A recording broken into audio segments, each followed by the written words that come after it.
goes for us this week. Cool. So, honestly, guys, it's just our opinion. A preview for the 2023 ninth place Rabbitohs, where and how they will go in 2024. Now, they've gained no one but everyone. Right, they've gained Jack White and Sean Kepi from the Manly Sea Eagles. But that's their gains. Losses, they've lost no one when compared, I think. So they've lost Jed Cartwright, Liam Knight, Hame Seli, who went to the Dragons, and Blake Taff. Yes. Poor Seli. They've obviously done some re-signings like Damien Cook, Campbell Graham, Jai Arrow, Jacob Host, Cameron Murray, Tavita Tola, Cody Walker, Latrell Mitchell signed to 2027. This will be Jason Demetriou's third year in charge. First year he lost to the Panthers in the prelims after being ahead 12-0, so a bit of a choke there. Obviously, Panthers went on to win that grand final. Second year, missed out. So... Yeah, and that was after they led the competition after 11 rounds last year, John. They won 8 of their first 11 games, but then they only won 4 of their last 13 to finish 9th, a 12-win, 12-loss record. Now, I think Demetrio he's under huge pressure, John. I know he's been re-signed until the end of 2026.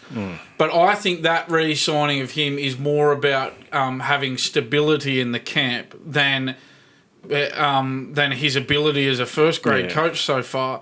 This is a star-studded roster, and he's missed the top 8, John.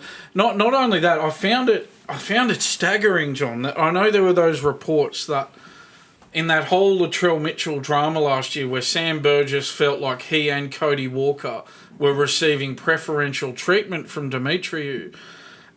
We had this situation where Russell Crowe essentially sided with Demetriou ahead of Sam Burgess. Sam Burgess is like a son to him. Sam Burgess won the Clive Churchill Medal in South Sydney's only premiership in recent memory in 2014. Sam Burgess has had Russell Crowe's had Sam Burgess on his movie sets before. He met with him on the movie set of Robin Hood, I believe. Yeah. So for Russell Crowe to essentially, by hanging up on Sam Burgess, to side with Demetrio over Sam Burgess is just staggering to me, John. Yeah, considering he didn't make the 8 last year. Demetrio was the assistant when Wayne Bennett was there. I think he coached in the Super League as well, if I'm not wrong. And then was mentored by Wayne Bennett to take over. So he also interim coached in 2022. Okay. No, he coached the Keeley Cougars with a winning percentage of 61%.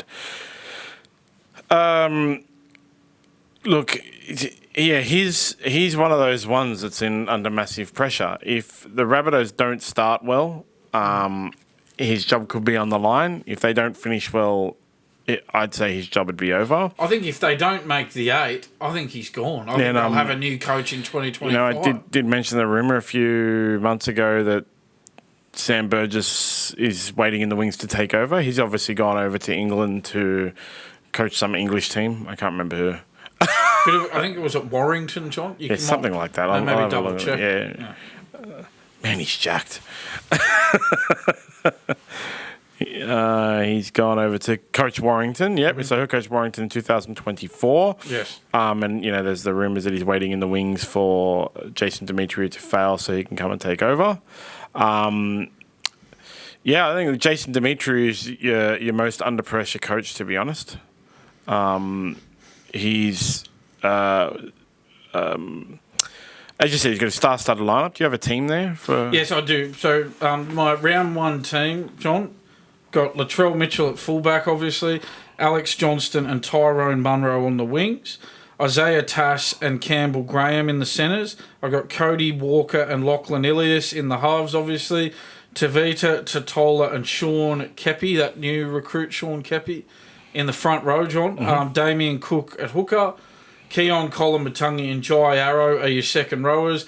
Cam Murray, the captain, at lock. On the bench, I've got Saliva Havili, Tom Burgess, Davi Moali, and Tallis Duncan. So I think they're a bit thin on the bench, John, but their starting 13 looks pretty good to me. John, you've also got in your notes there that they've got a really tough draw. Yeah, they've got the toughest draw out of everyone. So they play the top 8 teams 13 times. Mm-hmm. So half of their matches are top 8 teams. Well, 2023 top 8 teams. Top 4 teams 7 times. Like, you look at who they play twice. Broncos, Sharks, Sea Eagles, Storm, Eels, Panthers, Roosters, Tigers. Not only do they play top 8 teams 13 times, they've got the hardest of them. So Broncos, Storm, Panthers, Roosters. Plus they've got the Sharks. Plus they've got the Sea Eagles, who we both had in the 8. Plus they've got the Eels, who we both had in the 8. Mm-hmm. Basically, more than half of their season is playing near powerhouse teams, or middle of the road powerhouse teams, but actual powerhouse teams. They play bottom 4 teams only 5 times, and 2 of those are the Tigers. It's a tough draw. They've also got a pretty tough opening 6 rounds, which could put them on the back foot for the whole year. Opening in Seagulls, obviously in Vegas. Then they return to Australia, and they're going to be hungover from that. Every team that's going there is going to be hungover, but luckily they're playing the Broncos, who will also be in Vegas, and then the Roosters. So that's 3 away games. Then they got 3 home with the Bulldogs, a little bit easier. Warriors, which, Warriors no longer an issue in Australia, and then the Sharks. So that's a shocking opening in 6 rounds, like first quarter of the year. I wouldn't be reading too much into Demetrio being signed until the end of 2026. That's just there as a security measure. 100%. If they don't make the 8 this year, I think he's gone. South will just pay out the last 2 years of his contract. They got deep pockets. They won't worry about a contract payout for a coach. John, the other, you mentioned if Demetrio's, I guess, the most under pressure at South, which he probably is, the next most under pressure person there, I think, is our friend Latrell Mitchell. Last year, it was just one distraction after another. John, I think it's a big year for Latrell Mitchell. He's got to get his mind back on the job, John. When you've got a club legend like Sam Burgess walking out of the club because he believes Latrell Mitchell has been given preferential treatment, well, then the alarm bells should be ringing, John. Not to mention the fact that there was vision of him not chasing for players in defence towards the back end of last year. We had that situation where he had that disagreement with Cam Murray in that video session. Latrell said to Cam Murray, "When I call for it, give it to me." Murray replied, "Well, most of the time, you're not there." We didn't even know if he was really injured at the end of last year. Johnny said he had a finger injury, pulled out of the Kangaroo squad, and then you see him going around in the Koori knockout tournament. What is this, John? This is just a circus. He needs to get his mind back on the job. He hasn't played for New South Wales either since 2021. I know he said he's had injuries, and we don't know how legitimate those injuries have been, but is he invested in New South Wales at Origin level as well? There's a lot of question marks over Latrell going into this season, John. We need him to really switch on and get his mind back on the job. And as I said, he re-signed this year till 2027. Alongside partner in crime Cody Walker, who re-signed to 2025. He's obviously the linchpin. Everybody knows it. He's the key to South Sydney's progression, where they'll finish, everything. And it's not just on the field. It's the off-field stuff. Now, as we always say, they'll always go on about how we don't let off-field drama affect us. Then why is your team going badly when there's off-field drama?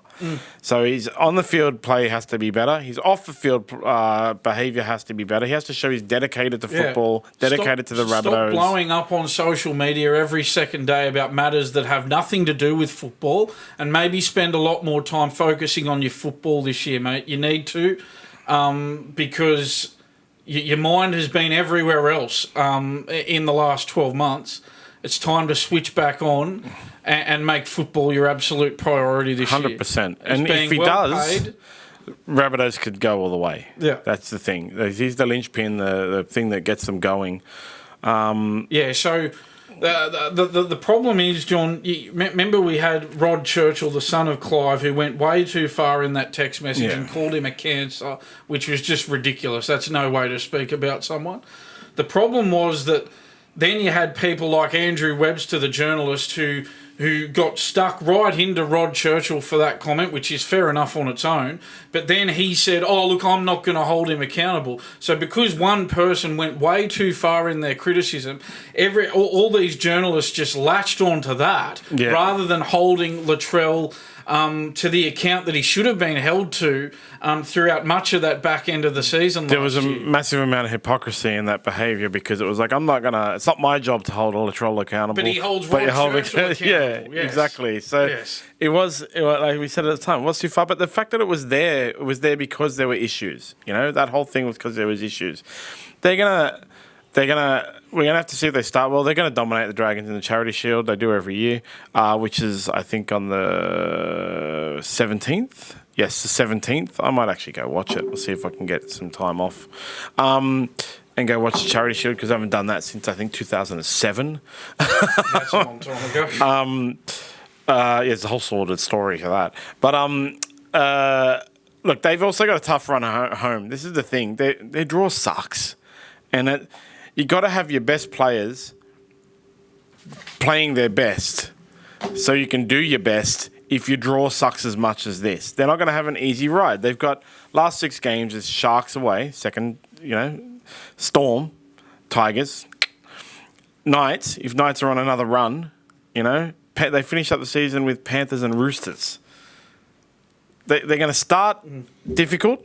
They're going to have a pretty hard run through the middle, and they're going to finish super difficult. So if they're not playing well, they'll go nowhere. But that said, if Latrell Mitchell has his mind on football, plays well, sets up the team well, all the rest of the guys follow around him, there's no off-field drama, they can do exceptionally well. Yeah. It's just the last thing on Latrell before we give our opinion on where they're going to finish this year, John. It's really dangerous when a player, all those things I mentioned before with Latrell, and then he wasn't really held to account by the media at all. And according to Sam Burgess, even his coach isn't holding him accountable. So that can be really dangerous, and a player knows he can get away with all of that and not be held accountable. You're creating a really dangerous environment there. So we're hoping that he can really switch back on this year, John. But anyway, John, I've got them. Oh, sorry, you were going to say something. No, I was just going to say that every New South Welshman wants to see a fit and firing Latrell smashing the opposition and then coming and playing for New South Wales. Yeah. Well, they need him, John. He hasn't played for New South Wales since 2021. That was the last time New South Wales won a series. They lost in 2022, lost in 2023, and it cost the coach his job. Yeah. So that's the impact that he can have. And he had a good year that year.